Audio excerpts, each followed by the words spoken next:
Sir నమస్కారం sir. నమస్తే అండి.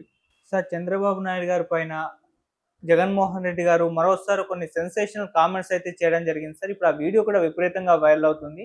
అంటే చంద్రబాబు నాయుడు గారు తన కాలేజ్ డేస్‌లో ఉన్నప్పుడు పెద్దిరెడ్డి రామచంద్రారెడ్డి గారు చంద్రబాబు నాయుడు గారిని కొట్టారు అంటూ చేసిన కామెంట్స్ ఇప్పుడు వైరల్ అవుతున్నాయి. సో దీనిపైన టీడీపీ వాళ్ళు మండిపడుతున్నారు ఆయన కామెంట్స్ పైన. మరి వీటిని ఎలా అర్థం చేసుకోవాలి? అండ్ ఇంకోటి పెద్దిరెడ్డి రామచంద్రారెడ్డి గారి క్లాస్‌మేట్ దీనిపైన ఒకటి క్లారిటీ ఇచ్చినట్టుగా కూడా ఇంకో వీడియో వైరల్ అవుతుంది. సో ఎంటర్‌గా దీన్ని ఇష్యూని మీరు ఏ విధంగా చూస్తారు సార్? అంటే అవతల క్లారిటీ ఇచ్చినటువంటి ఆయన సుబ్రహ్మణ్యం నాయుడు ఆయన. హ్మ్.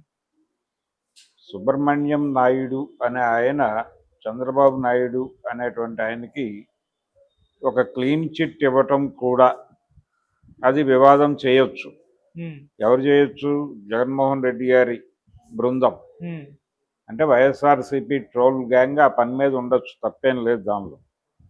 అయితే సుబ్రహ్మణ్యం నాయుడు గారు మాట్లాడిన వీడియోలో ఒకటి వ్యాలిడ్ పాయింట్ ఉంది. ఆ హ్మ్. వ్యాలిడ్ పాయింట్ ఏంటంటే జగన్మోహన్ రెడ్డి గారు ముఖ్యమంత్రిగా పనిచేసినటువంటి ఒక స్ట్రైచర్ ఉంది ఆయనకి. హ్మ్. ఆ స్ట్రైచర్లో ఉండి ఇలా ఇది నిజానికి అనవసరమైనటువంటి విషయం. హ్మ్. ఇప్పుడు అక్కడ ఎస్టాబ్లిష్ అవుతోంది కేసు. పెద్దిరెడ్డి రామచంద్రారెడ్డి కొడుకు మీద కేసు పెట్టారు అనేది ఇష్యూ. ఓహో! అది జరిగిందా లేదా అనేది పక్కన పెడితే ఇది ఒక వారసత్వపు వ్యవహారంగా మారుతున్నాడు ఆయన. ఇది పొలిటికల్ వార్. పొలిటికల్ వార్గానే డీల్ చేయాలి. దాన్ని ఎందుకు దీంతో మిక్స్ చేసి మారుతున్నాడు ఆయన అర్థం కాదు. ఓకే. రాజకీయ రాజకీయ భాషలోనే మాట్లాడాలి. అలా కాకుండా అప్పుడెప్పుడో కొట్టాడు, ఇవన్నీ అనవసరమైన వ్యవహారాలు. హ్మ్. ఎవరి ద్వారా తెలిసింది? ఈయన చూశాడా వెళ్ళి? ఆయన ఏదో సందర్భంలో చెప్పుండొచ్చు. అది ఎక్నాలెడ్జ్ చేయాల్సిన అవసరం ఏముంది ఈయన? పైగా ఎప్పుడు ఆయన చెప్పింది నిజమో కాదు ఈయనకి ఎలా తెలుసు?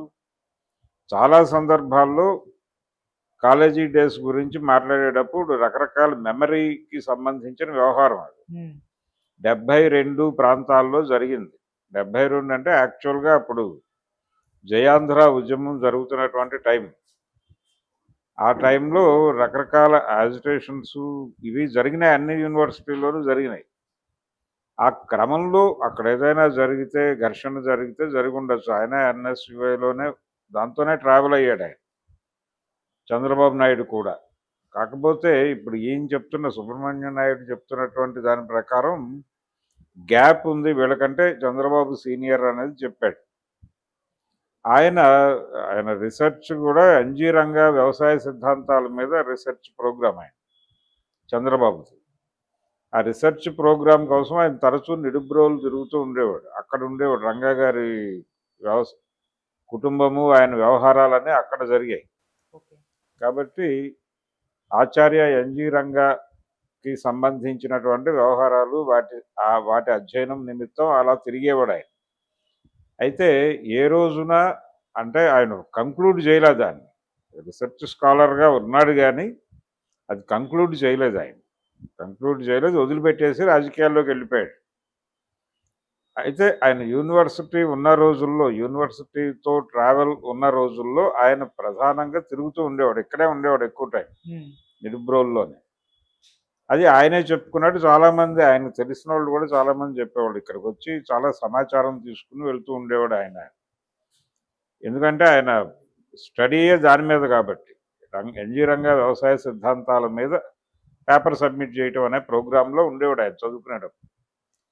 ఆ తర్వాత ఆయన దాన్ని వదిలిపెట్టేసి పాలిటిక్స్లోకి వెళ్ళిపోయాడు. అది ఆయనకి ఎవరు ద్వారా టికెట్ వచ్చిందో ఆ విషయాలన్నీ తెలుసు. రాజగోపాల్ నాయుడు గారు, ఆ వ్యవహారాలు అందరికీ తెలిసిన విషయమే. ఈ క్రమంలో ఆయన కంటే జూనియర్స్ మేము. పైగా ఈ సుబ్రహ్మణ్యం నాయుడు గారు, పెద్దిరెడ్డి వీళ్ళిద్దరూ క్లాస్మేట్స్ అని చెప్తున్నాడు ఆయన. అది ఎవరైనా వెళ్ళి వెరిఫై చేసుకుంటే తెలిపోయే విషయమే. పైగా ఆయన అక్కడే ఉండి చెప్తున్నాడు, డీన్గా పనిచేశాను నేను అని కూడా చెప్తున్నాడు ఆయన. సాధికారిత ఉంది. పెద్దిరెడ్డి రామచంద్రారెడ్డి ఈయనతో ఏదో మెమరీలో ఎక్కడో జరిగిన గొడవ గురించి చెప్తే చెప్పుండొచ్చు. ఘర్షణ జరిగితే జరుగుండొచ్చు. ఆ ఘర్షణలో నేను కొట్టాను అని ఆయన చెప్పుకోవచ్చు, నేనే కొట్టానని ఈయన చెప్పుకోవచ్చు. దానికి ఏమి సాక్ష్యాధారాలు, ఫొటోస్, ఎవిడెన్స్లు ఉండవు కదా. ఈ ఎవిడెన్సులు లేనటువంటి వ్యవహారాన్ని స్కూల్లోనూ కాలేజీల్లోనూ జరిగిన గొడవల గురించి పబ్లిక్ డయాస్ల మీద మాట్లాడాల్సినటువంటి అవసరం ఎంత మాత్రమూ లేదు. సుబ్రహ్మణ్యం నాయుడు చెప్పినట్టు అది స్ట్రైచర్ కూడా కాదు. అవి మాట్లాడాల్సిన లేదు. నిజానికి పొలిటికల్గా టార్గెట్ చేసి మాట్లాడండి. చంద్రబాబు నాయుడు విధానాల మీద మాట్లాడండి, అంతే తప్ప ఆయన బిహేవియర్ మీద అసలు పర్సనల్ ఏరియాకి వెళ్ళి మాట్లాడే హక్కు ఎవరికీ లేదు. ఆయన విధానాలు నచ్చకపోతే ఆయన విధానాలు నచ్చలేదని చెప్పండి. నాకు కూడా చంద్రబాబు నాయుడు గారి విధానాలు నచ్చవు. పొలిటికల్గా ఆయనతో విభేదం ఉంటే పొలిటికల్ స్థాయిలోనే మాట్లాడాలి. పర్సనల్ ఏరియాకి వెళ్ళి మాట్లాడే రైట్ ఎవరికీ లేదు. పైగా ఆయన చైల్డ్హుడ్ డేస్ అప్పుడు ఆయన పాలిటిక్స్తో లేడు, ఉన్నాడు అని చెప్పి వీళ్ళు మాట్లాడచ్చు. వాళ్ళు యూనివర్సిటీ స్థాయిలో ఎన్ఎస్యుఐ మాత్రమే ఉంది ఆ రోజున. ఏఐఎస్ఎఫ్, ఎస్ఎఫ్ఐ కూడా ఉండేవి. వీళ్ళు ఎన్ఎస్యుఐకి దగ్గరగానే ఉంటారు. అది కూడా అంచనా మాత్రమే, అంటే కాంగ్రెస్ ఫ్యామిలీస్ కాబట్టి.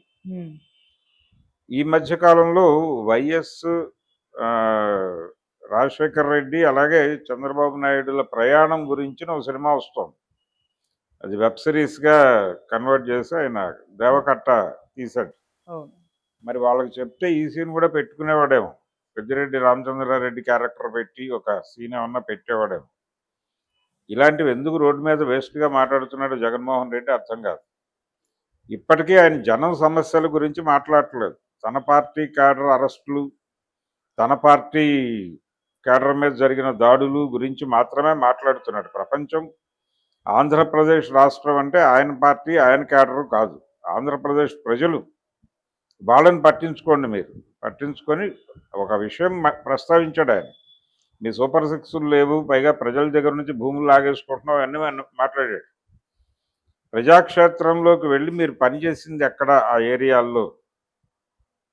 ఏరియాల్లో ఏదో ఒక యాక్టివిటీ చేయాలిగా. మీరు జనానికి యాక్సెస్ ఇచ్చి వాళ్ళతో మాట్లాడుతోంది ఎక్కడ?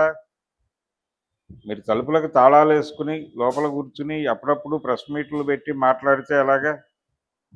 మీరు జనం సఫరింగ్లో ఉన్నారు అనేది వాస్తవం. ఏపీలో కూటమి ప్రభుత్వం ప్రజలని ఇబ్బంది పెడుతోంది అన్నమాట వాస్తవం. అలాగే ఈ భూములు అప్పగించేస్తున్నారు, రూపాయి పావులాకి అమ్మేస్తున్నారు అని కూడా మాట్లాడాడు. ఎవరైనా అమ్ముతారు. ఈ రోజున వరల్డ్ బ్యాంక్ రాజకీయాలు నడుస్తున్నాయి, మార్కెట్ ఎకానమీ నడుస్తోంది. మీరు చేసింది కూడా అదే. మీరు మీ విధానాలంటూ ఏ పార్టీకి విధానాలు లేవు. ఊరికే చెప్తారు వీళ్ళు బయటికి. వాళ్ళకి మాకు చాలా తేడా ఉంది, మా రాజకీయ సిద్ధాంతం వేరు, వాళ్ళ సిద్ధాంతం వేరు అని. ఎవరి సిద్ధాంతాలు ఏవైనప్పటికీ చేయాల్సిన పని అలా చేసి తీరక తప్పదు.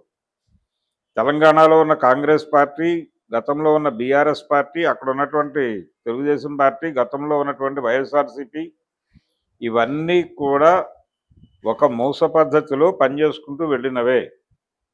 ఏదైనా కార్పొరేట్ కంపెనీ వచ్చి మాకు ఒక స్థలం కావాలి అంటే నోరు మూసుకుని ఇచ్చి తీరక తప్పని పరిస్థితి ఎవరికైనా. కాబట్టి ఈ అనివార్యత ప్రపంచానికి తెలియదు, మాకు మాత్రమే తెలుసు అన్నట్టుగా మాట్లాడుతూ ఉంటారు. మేము ఇప్పుడు ఇచ్చామా? అధికారంలో ఉన్నప్పుడు ఇచ్చాము. ఇప్పుడు చంద్రబాబు ఇస్తున్నాడు కాబట్టి విమర్శిస్తారు, అప్పుడు జగన్ ఇచ్చాడు కాబట్టి వీళ్ళు విమర్శిస్తారు. ఇది గొడవ. అందుకని ఇవి వదిలిపెట్టేసి పరిపాలనకు సంబంధించి మీరేదో సరికొత్త విధానాలతో వెళ్తారని అనుకోవటం లేదు ఎవరు. ఆ భ్రమలు తొలగిపోయినాయి. కాకపోతే ఆయన కొన్ని సంక్షేమ పథకాల పేరుతో కొంత డబ్బుని జనాల జేబుల్లోకి నేరుగా పంపు చేసేటువంటి ఒక ప్రయత్నం చేశాడు. అది సక్సెస్ అయ్యాడు. దాని మీద నమ్మకంతో మళ్ళీ గెలిచేస్తారనే భ్రమకి గురై ఆయన పూర్తిగా గదికి పరిమితం అయిపోయి ఓటమి పాలయ్యాడు. అందుకని ఇప్పటికైనా ఆయన బయటకు వచ్చి జనంతో ఒక ఫిజికల్ కాంట్రాక్ట్లో ఉండి వాళ్ళ రోజువారీ సమస్యలను పట్టించుకుని దాని మీద మాట్లాడి ఆ సమస్యలు ఎరైజ్ అవడానికి, అవి అపరిష్కృతంగా ఉండటానికి కారణాలు ఏమిటో మాట్లాడి దాని మీద ఉద్యమాలు నిర్మించుకుంటే ఆ పార్టీకి భవిష్యత్తు ఉంటుంది. కానీ ఇలాంటి చంద్రబాబును వారు కొట్టారు, లేకపోతే 5వ తరగతి చదివేటప్పుడు ఆయన ఏదో చేశాడట, ఇవన్నీ మాట్లాడటం వలన ఉపయోగం ఏం లేదు. పైగా ఆయన స్ట్రెచర్ని ఆయనే పడేసుకున్నట్టు. ఇప్పుడు అవతలాళ్ళు ఇంకేదో లాగుతారు. ఇంకేదో లాగి ఆయన చదువుకున్నటువంటి స్కూల్లో ఎవరినో ఏదో అన్నాడు అని చెప్పేసి ఒక మాట ఎవరితోనో చెప్పించేసి ఒక వీడియో పెట్టి తగులుకుంటే ఏం చేయగలడు ఈయన? ఇంకో ప్రెస్ మీట్ పెట్టి ఇంకో ఎమ్మెల్యే అప్పట్లో చిత్తూరులో లేకపోతే వెంకటేశ్వర యూనివర్సిటీలో చదువుకున్న వాళ్ళని ఎవరినో పట్టుకొచ్చి వాళ్ళు మేము చంద్రబాబు నాయుడిని ఇలా అన్నాం అలా అన్నాం అని ఏదో చెప్పించాలి. ఇలా తయారవుతుంది పరిస్థితి. వీళ్ళు అదేంటి పాత రోజుల్లో సామెత ఉండేది, తమలపాకుతో నువ్వొకటంటే తలుపు చెక్కతో నేను రెండు అంటా. అలా తయారైపోయింది పరిస్థితి. ఇది కాదు, దీనికంటే సీరియస్ ఇష్యూస్ చాలా ఉన్నాయి అక్కడ. అవి మానేసి ఈ గొడవ అంతా ఎందుకు? పైగా ఆయన క్లియర్గా చెప్తున్నాడు, మేము ఒక బ్యాచ్ కాదు అని. ఒక బ్యాచ్ కాకపోవడం వలన కానంత మాత్రాన వాళ్ళు కలుసుకొని ఉండరు అని కాదు. ఏదో ఒక యాజిటేషన్, నేను చెప్తున్నాను కదా, జయాంధ్ర ఉద్యమం జరిగింది ఆ టైంలో. ఆ టైంలో ఏదో ఒక చోట ఏదో ఒక ప్రోగ్రాంలో ఎక్కడో చోట వీళ్ళు కలిసి ఘర్షణ పడి ఉండొచ్చు. అది ఇప్పుడు చెప్పుకోవాల్సిన అవసరం ఏమిటి అని నీకెవరి ద్వారా తెలిసింది? ఆయన ద్వారా తెలిసింది, పెద్దిరెడ్డి ద్వారా తెలుసుకున్న విషయాన్ని చంద్రబాబు దగ్గరికి వెళ్ళి నువ్వు క్లారిఫై చేసుకున్నావా, క్రాస్ చెక్ చేసుకున్నావా? ఆ టైంలో వాళ్ళిద్దరి మధ్య కలిసి చదువుకున్న వాళ్ళు ఇంకెవరైనా ఉంటే వాళ్ళతో క్రాస్ చెక్ చేసుకున్నావా? లేదు కదా. ఆయన చెప్పింది విని నువ్వు ప్రపంచానికి చెప్తున్నావు. ఆ హక్కు ఎవరు ఇచ్చారు నీకు? వెరిఫై చేసుకోకుండా నువ్వెలా చెప్తావు అది ఫ్యాక్ట్ అని నమ్మి? అందుకని ఆ మాటలు, అలాంటి మాటలు మాట్లాడటం వలన అనవసరమైనటువంటి గొడవ చేయటమే తప్ప పర్పస్ సర్వ్ అవ్వదు. ఆయన స్థాయి పెరగదు, నలుగురిని ఆకట్టుకోలేడు. ఇవన్నీ కూడా ఒక రకమైనటువంటి చీప్ గిమ్మిక్స్ లాంటివి. ఇలాంటివి చేయక్కర్లేదు. ఓకే. రాజకీయాల్లో ఒక దీర్ఘకాలికమైనటువంటి నిర్ణయాలతో ప్రయాణం ఉంది మనకి అనుకుంటే ఇలాంటి ఆరోపణలు ఇలాంటివి కాదు చేయాల్సింది. చంద్రబాబుని విధానపరమైనటువంటి విమర్శ ఎంతైనా చేయండి, బోల్డ్ క్రిటిసైజ్ చేయొచ్చు ఆయన.